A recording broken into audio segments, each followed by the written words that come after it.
মোদীজির উপস্থিতিতে ভারতীয় জনতা পার্টির যে নির্বাচন বোর্ড তারা সুভাষ পাঁজা একজন সমাজসেবী, সফল উদ্যোগপতি এবং রাষ্ট্রবাদী নাগরিক, তার নাম এখানে প্রার্থী হিসেবে ঘোষণা করেছেন, তিনি কাজ করেছেন।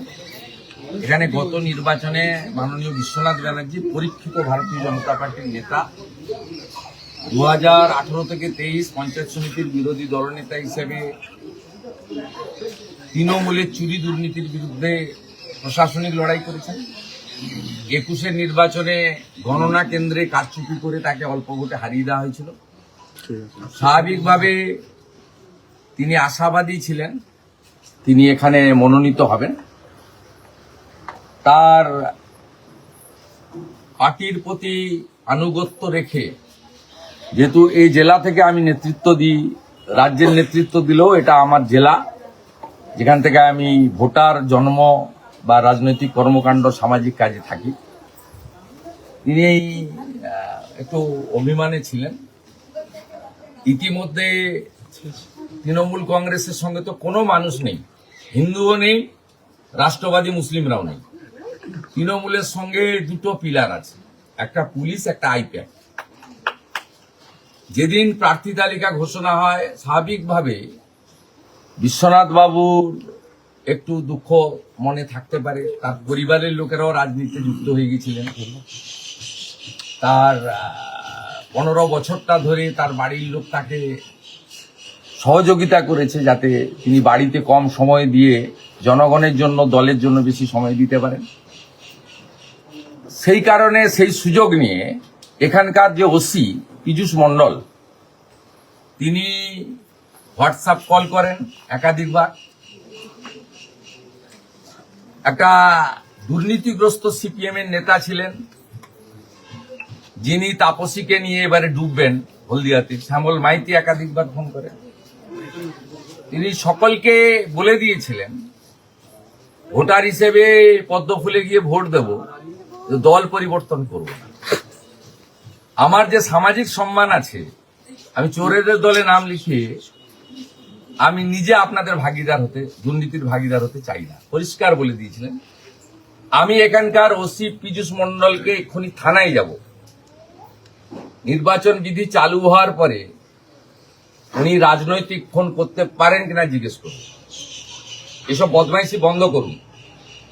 আজ থেকে বিশ্বনাথ ব্যানার্জি, মলয় সিনহা মহোদয় রয়েছেন, অনুপম মল্লিক রয়েছেন এখানকার ইনচার্জ, পূর্ণোদ্যমে প্রতীককে জেতানোর জন্য, নরেন্দ্র মোদীজির সম্মান রাখার জন্য উনি ব্রিগেডের যে ভাষণ দিয়ে গেছেন, ঐতিহাসিক ভাষণ, একটা দলিল, তার সম্মানের জন্য আমরা কাজ করব। বিজেপি সরকার আমরা তৈরি করব। আগামীকাল আমাদের ঐতিহ্যবাহী প্রজ্ঞানন্দ ভবনে সব বুথ সভাপতি কার্যকর্তার সভা হবে। সেখানে বিশ্বনাথ ব্যানার্জি বক্তা হিসেবে থাকবেন এবং সেখান থেকেই মহিষাদলে জেতা নয়, মার্জিন বাড়ানোর লড়াইতে আমরা নামবো মাঠে। আমাদের 10,000-এর বেশি ভোট লিড ছিল লোকসভাতে, আমরা এবারে ডবল করব। তাছাড়াও প্রার্থী অরাজনৈতিক হলেও এই পাঁজা পরিবারের সঙ্গে বিশ্বনাথ ব্যানার্জিরও একটা দারুণ সম্পর্ক, আজকের নয়, 20-30 বছর। তাই সুভাষ পাঁজা মহোদয় আর বিশ্বনাথ ব্যানার্জি মহোদয় যৌথভাবে কাজ করতে এবং আগামী দিনে মহিষাদলের উন্নয়ন করার ক্ষেত্রে কোনো সমস্যা হবে না। এবং আমি এই জিডিএর চেয়ারম্যান থাকাকালীন যে ধরনের উন্নয়ন মহিষাদল দেখেছে, আগামী দিনে সুভাষ পাঁজার নেতৃত্বে বিশ্বনাথ ব্যানার্জির চোখ দিয়ে সেই উন্নয়নই দেখবে, এটা আমি আশা করি। দল ছাড়ছিলেন উনি, এখন কি দল ছাড়ার প্রশ্নই নেই। আপনাদের কোন মমতাপন্থী মিডিয়ার এটা আশা, পুলিশের মতো, তো প্রশ্নই নেই। অত দূর বলার সুযোগ কাউকে দেননি। যারা ফোন করেছেন আমাকে, উনি বলেছেন অত দূর আমি যেতেই দিইনি, আমাকে সহানুভূতি দেখিয়েছেন। ঠিক আছে, আমিও ফোন ধরেছি। একটা ভদ্র পরিবার, সম্ভ্রান্ত পরিবার। এই পরিবার এখানে সবাই চেনে জানে, আমরা সবাই জানি। এনার বাড়ির সমস্ত সামাজিক, পারিবারিক, ধর্মীয় অনুষ্ঠানে সবাই আসেন যান।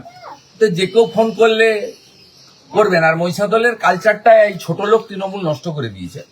মহিষাদলের কালচারে কোনোদিন এই ধরনের ছিল না। নিশিদা বেঁচে ছিলেন, তিনি আমাকে ফোন করতেন।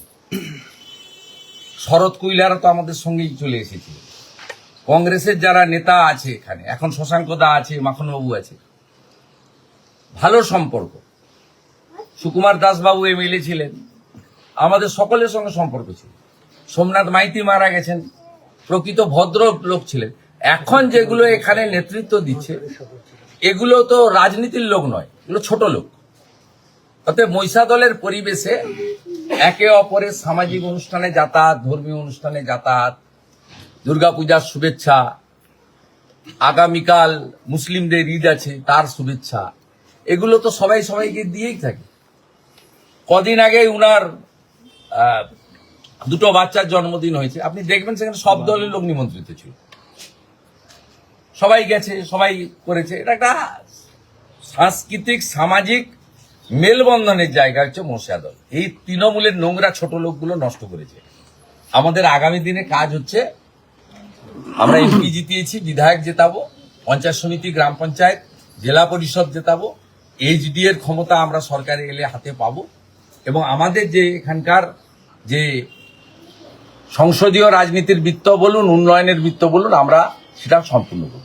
একসঙ্গে ভবানীপুর নন্দীগ্রাম প্রচার সামলাবেন কি করে? একসঙ্গে দুটো কেন্দ্র।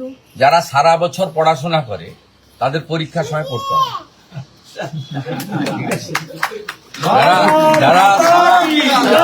যারা সারা বছর ফাঁকিবাজি মারে তাদের পরীক্ষার সময় টুকলি করতে হয়। রিগিং ছাপ্পা হবে না, তৃণমূল জিতবে না। তৃণমূলের ইস্তাহার প্রকাশ আজকে হতে চলেছে, ইস্তাহার প্রকাশ এক ঝুড়ি মিথ্যা। যেমন 2011-তে বলেছিলেন ডিএ অধিকার কেড়ে নিয়েছে। আমাকে এনে দেখুন 6 মাসে শিল্প করবো, এসেই টাটাকে তাড়িয়েছে। 16 সালে বলেছিল সকলের জন্য চাকরি, 21-এ বলেছিল ডবল চাকরি। আলাপন ব্যানার্জি ডবল চাকরি পেয়েছে, হরিকৃষ্ণ দ্বিবেদী ডবল চাকরি পেয়েছে, মনোজ পন্থ ডবল চাকরি পেয়েছে, মমতার জ্ঞাতি গোষ্ঠী আত্মীয় ডবল চাকরি পেয়েছে। পশ্চিমবাংলার 26,000 ছেলের চাকরি গেছে। অনেক ছেলেরই বয়স পেরিয়ে গেছে, বিয়ে করতে পারেনি। তার জন্য দায়ীকে নাম মমতা। দাদা, রাজ্যের সরকারি হাসপাতালের বেহাল দশা, আরজি করে লিফট ছেড়ে একজনের আজকে মাঝবয়সী একজন ব্যক্তির মৃত্যু। আমার কাছে ডকুমেন্ট আছে, আমি একটু পরে সোশ্যাল মিডিয়ায় দিচ্ছি। রিপেয়ারিং করা লিফট ইচ্ছা করে মেরে দিয়েছে।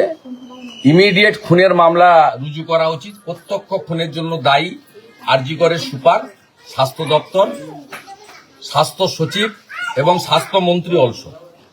আমি আপনাকে দেখিয়ে দিচ্ছি, আমার কাছে ডকুমেন্ট আছে। এই রিপেয়ারিং হচ্ছিল এই লিফটটা,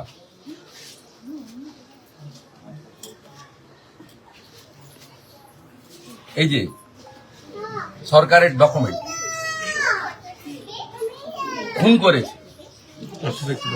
খুন করেছে সেই আরজি করাবা, যে আরজি করে নিয়ে খুন করেছে।